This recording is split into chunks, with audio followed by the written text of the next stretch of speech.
Hello everyone! Previously, we've designed our Potentiostat circuit. Now we are going to assemble our circuits. Let's go. This is the PCB design we are going to print.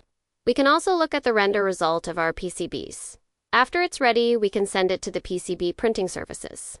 Why not solder ourselves? Well, we've done that before and the result wasn't great. The boards don't work reliably well. The voltage reading sometimes was way off. Therefore, we make the PCB to reduce the issue. When the PCB was printed, you need to solder the components into it. We also need to install the op-amps into the circuit. We used adapters so that it's replaceable and upgradable.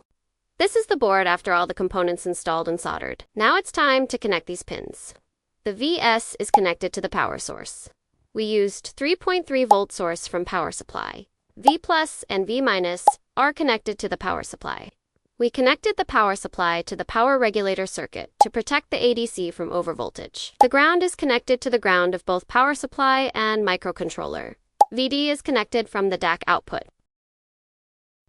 The reference, electrode voltage, and converted current to voltage are connected to the ADC.